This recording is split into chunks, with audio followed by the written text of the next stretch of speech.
Bismillah, Assalamualaikum warahmatullahi wabarakatuh. Waalaikumsalam. Alhamdulillahirabbil alamin, wassalatu wassalamu ala nabiyina Muhammad sallallahu alaihi wasallam wa ala alihi washabihi wa man tabi'ahum bi ihsanin ila yaumil. Alhamdulillah, pada siang hari ini kita diberikan kesempatan oleh Allah Subhanahu wa taala untuk berpresentasi kembali, yaitu tentang metodologi studi Islam dalam kajian akhlak. Dan kedua, tidak lupa salawat dan salam semoga tercurah kepada Nabi junjungan kita, Nabi Nabiullah Muhammad sallallahu alaihi wasallam.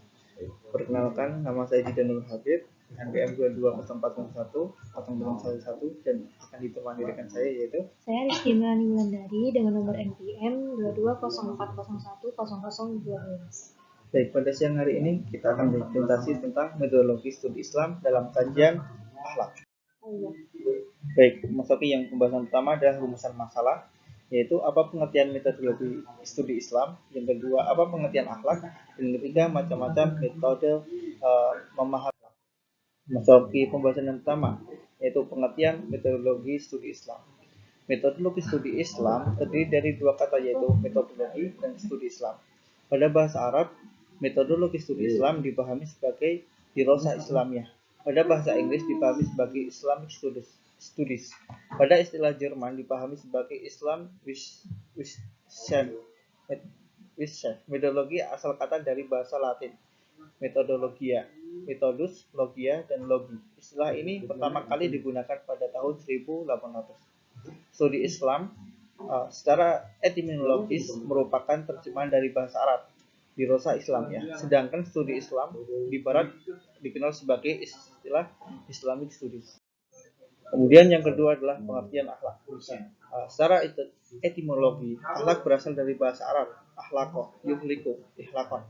Jamaknya khuluqon, yang berarti perangai, al-sajiyah, adat kebiasaan, al-adat, budi pekerti, tingkah laku atau tabiat atau bi'ah, perbedaan yang baik, al-muru'ah, dan agama, ad-din. Kemudian pengertian kedua adalah menurut istilah, akhlak yang bisa disebut dengan moral adalah sebuah sistem yang lengkap yang terdiri dari karakteristik, akal atau tingkah laku yang membuat seseorang menjadi istimewa. Kemudian ketiga, akhlak adalah istilah bagi suatu sifat yang tertanam kuat dalam diri yang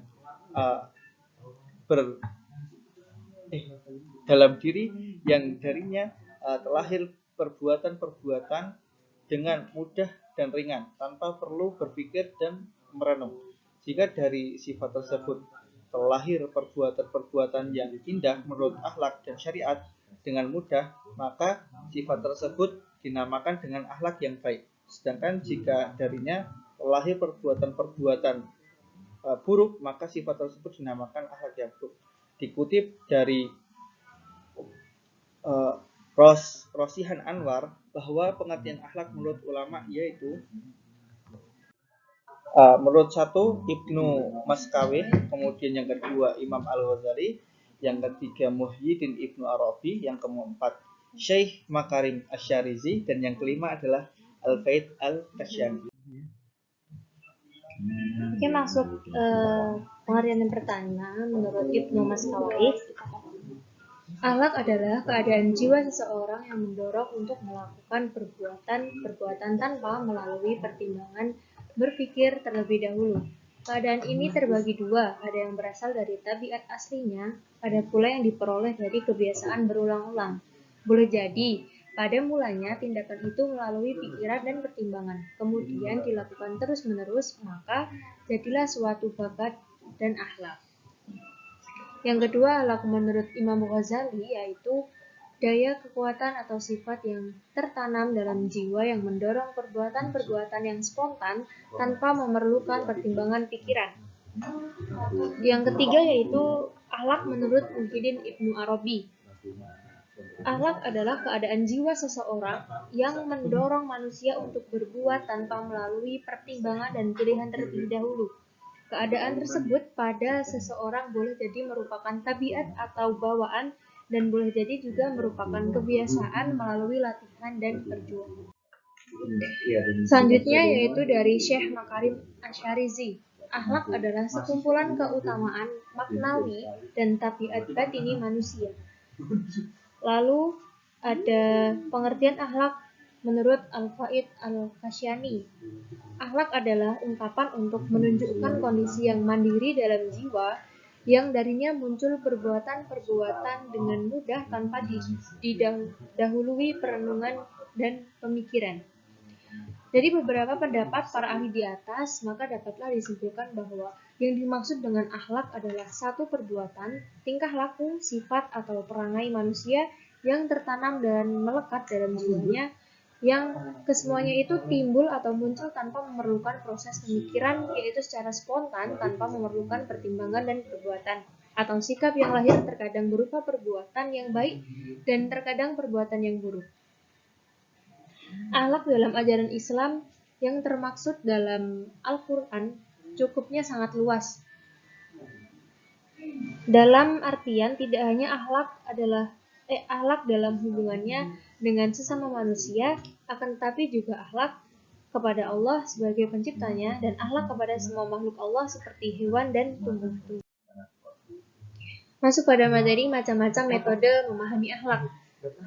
Menurut Ibrahim Anis, seperti yang dikutip oleh Imam Bukhari, mengatakan bahwa pembelajaran akhlak adalah proses interaksi peserta didik dengan pendidik dan sumber belajar pada suatu lingkungan belajar sebagai upaya untuk membentuk sifat yang tertanam dalam jiwa yang melahirkan bermacam-macam perbuatan baik atau buruk tanpa membutuhkan pemikiran dan pertimbangan.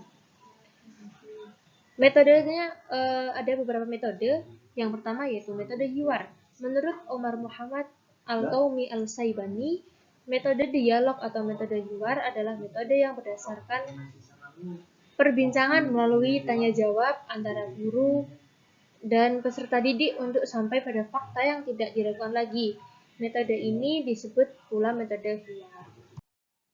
Yang kedua yaitu metode Qasas. Dalam menanamkan nilai akhlakul karimah kepada para sahabat, Rasulullah Shallallahu Alaihi Wasallam sering menggunakan metode khusus atau menyampaikan kisah para nabi maupun orang-orang terdahulu berupa cerita atau perumpamaan.